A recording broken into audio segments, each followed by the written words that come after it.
তুমি উইটিও না, কিছুই না, তুমি সে বোঝে না ডিউনে উঠতে হয়, তখন ও খুব ভয় পাচ্ছিল। আমি বলছি জীবন মৃত্যুর মাঝামাঝি থাকলে তোমাকে উঠতে হবে, তো কিছু করার নাই, উঠো।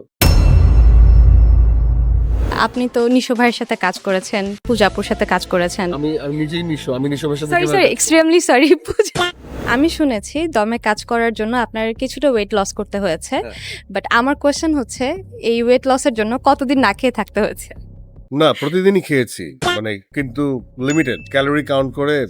রুজলান আমাকে যতটুকু খাইতে বলছে ততটুকু খাইছি। বাই দ্য ওয়ে, রুজলান হচ্ছে আমাদের মানে আমার জিম ইনস্ট্রাক্টর। রনি ভাইয়া কি আপনাদেরকে ঠিকমতো খাইতে দিত, নাকি বলতো যে সার্ভাইভাল থ্রিলার করতে আসছো, নিজেরা ম্যানেজ করে সার্ভাইভ করে খেয়ে নাও? না না, রনিকে আমার খাইতে দিতে হইতো, রনি এমনি খাইতো না, আমি খাওয়াই দিতাম। কেন, ভাইয়া কি অনেক বেশি ডেডিকেটেড ছিল তাই? না, ও খাওয়ার কথা ভুলে যেত এবং টোটাল টিমই খাওয়ার কথা ভুলে যেত, আমি মনে করায় খাওয়াই দিতাম সবাইকে। অনেক কেয়ারিং ভাইয়া আপনি তাহলে। আমি তো প্রচুর খেয়ে। তাহলে সেটের মধ্যে কি আপনি সব থেকে বেশি খাবার নিয়ে সিরিয়াস ছিলেন নাকি অন্য কেউ ছিল? না, সেটার মধ্যে আমরা কেউ খাবার নিয়ে সিকোয়েন্স ছিলাম না, আমরা সবাই একটা জিনিস খাইতাম, সেটা হচ্ছে সিকোয়েন্স। সবাই সিকোয়েন্স খাওয়া নিয়ে খুব সিরিয়াস ছিলাম।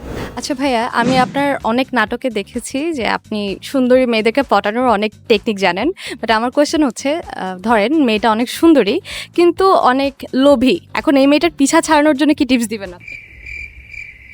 লোভ আমাদের সবারই আছে। আমার মনে হয় যে যদি সুন্দরী হয় আর লোভীও হয়, তারপরে যদি আমার তার প্রতি মানে ভালোবাসা জাগে, তাহলে সেরকম মানে ঠিক করার কিছু নাই। জাস্ট হয়তো বা পরিমাণ একটু কমাবো আর বাড়াবো। ভালোবাসে না, তাহলে লোভ আর সুন্দরের লোভটা কি আপনি চাইলে কমাতে পারবেন? বলে দেখতে পারি, কিন্তু মাসুদের ময়নার লোভ তো কমে নাই।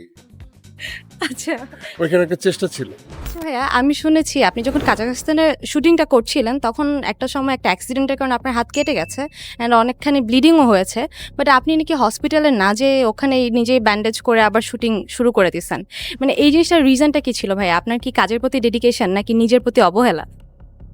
না, কাজের প্রতি ডেডিকেশনও বলবো না, নিজের প্রতি অবহেলাও বলবো না। It's all about situation. কারণ যে সময় আমাদের এই হাতটা কাটে তখন আমাদের অনেক বেশি সানলাইট ছিল না, সো আমাদের শুটিংটা করতে হবে।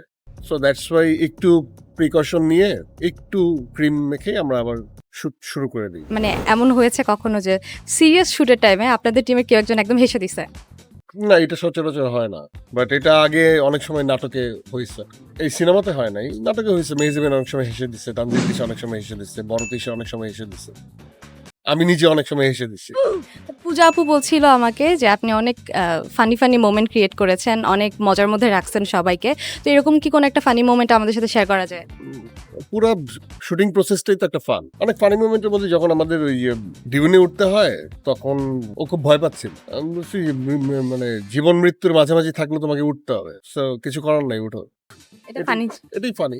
কারণ আচ্ছা। when you are like scared, তুমি চাও যে যে কেউ তোমাকে একটু সাহস দেয়, সে সময় উল্টা যদি তোমাকে বলে যে লেটস এখান থেকে জাম্প করি এত উপর থেকে, তখন তো এটা ওয়ান কাইন্ড অফ ফানি।